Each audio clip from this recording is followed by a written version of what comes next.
What's up YouTube, Adam here, and in this video I'm going to be bringing you my full review of this phone. Now this is the Leagoo Shark 1. It comes from China, and this is one with a big difference because this one sports a 6300 milliamp hour battery. Yes, 6300 milliamp hour.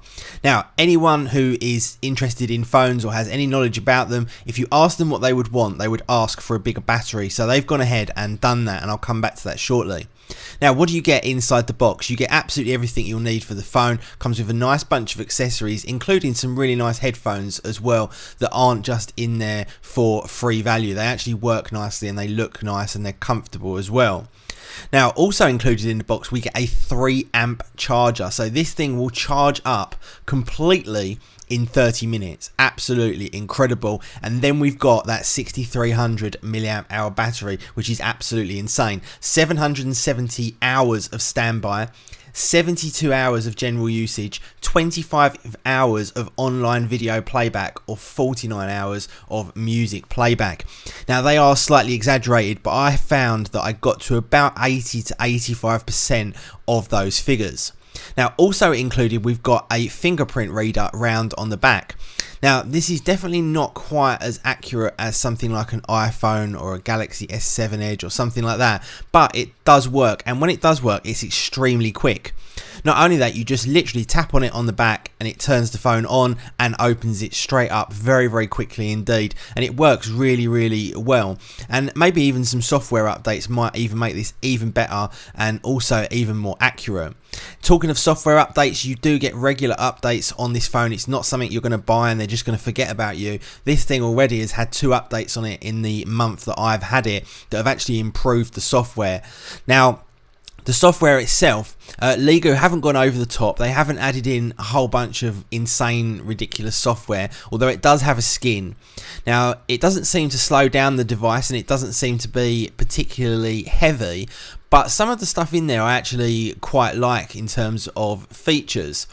Now, one of the things that I wish we had on the iPhone, and we actually laughed at when we got it on one of the Samsung phones a while ago, was the Smart Stay, which means that when you're looking at the screen, it just doesn't turn off. I actually quite like that functionality, and recently I've used this phone for 2 weeks on a holiday in the States, and I used it for sat nav and various other bits and pieces, and it worked extremely well. I really enjoyed using it, and I found it to just be quite reliable, not any crashes or anything like that. The software on it is quite usable. Like I say, it comes with some little extras that I think are quite usable. Now the actual phone itself is extremely cheap.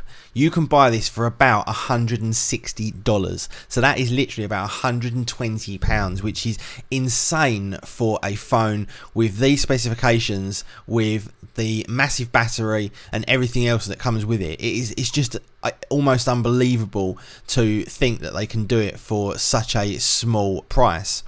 Now, included in the software, you also get a whole bunch of themes which are built in, and you can simply go through those, navigate, pick the one that you like, and it just applies it and it changes the entire phone. It's very quick and easy to use. Some of them are absolutely awful, but some of them are quite nice, and it just saves you having to go away and kind of hunt around for any kind of changes or themes that you want to look for. This is all just right there in the software, easy to use, and you can also add to them as well. Obviously, being Android, you can customize it as much or as little as you would like to.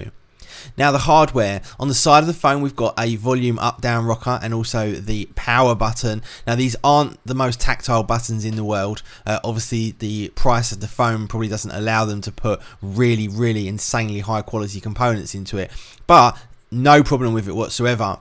Round on the other side we've got a SIM holder. Now you can actually put either 2 SIMs in this, or you can have a SIM and a micro SD card as well, so even more hardware functionality out of the Shark 1. On the bottom we've got the standard micro USB for connectivity and for charging. On the top we've got the 3.5mm headphone jack as well. Now, in addition to all of this, when you come around onto the back, we've also got a camera as well. Now, the front camera, believe it or not, is 5 megapixels and also has its own flash on the front, dedicated flash.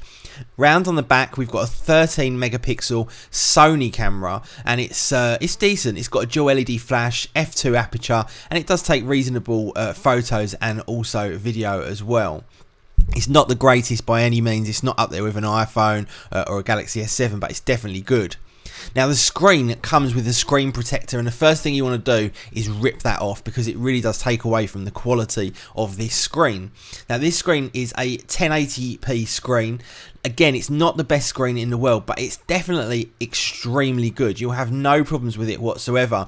If you spend a lot of time looking at it, you really won't have any complaints. Decent resolution, decent brightness. The only thing I found it lacks in is in terms of brightness outside.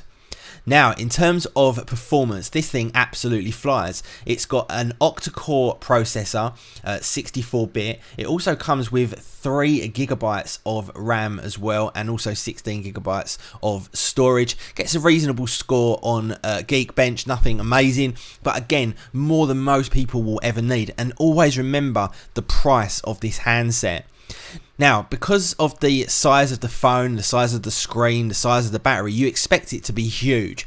But as you can see here, it's almost exactly the same size as an iPhone 6s Plus. So it's by no means a small phone. It's got loads of features built into it to be able to use single hand for typing and stuff like that. But it does work very, very well.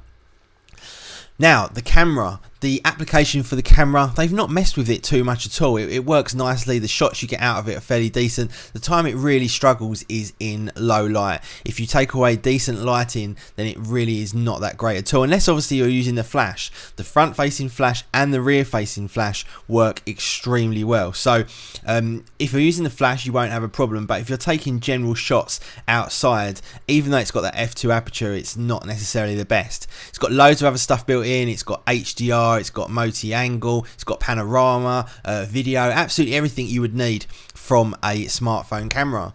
So overall, what is my opinion? And this is not a sponsored video by any means, this is just my own opinion, and I've used this phone quite a lot. I think it's great. I think for the price of the phone, it's very difficult to kind of pick holes in it, because the value is just insane. You've got a ridiculously large battery, which we all cry out for. You've got a nice 1080p screen, which works great. You've got a fairly decent camera. You've got fairly decent performance. The software is not terrible. So everything is there. I really can't find anything to nitpick when you always consider the price of the phone. If you compare it to an iPhone 6, for example, 6s, or you compare it to a Galaxy S7, yes, you know, it's not as good as those phones apart from the battery. But it's not a huge amount worse. Is it $500, $600, $700 worse? £400, £500 worse? I don't think it is. If you buy this phone, I think you'll be pleased with it. Any questions, please leave them down below in the comments. Thank you very much for watching. If you want to see more of these kind of phones reviewed here on the Tybox channel, please do go ahead and smash up that like button for me, and I will see you all in the next one. See ya.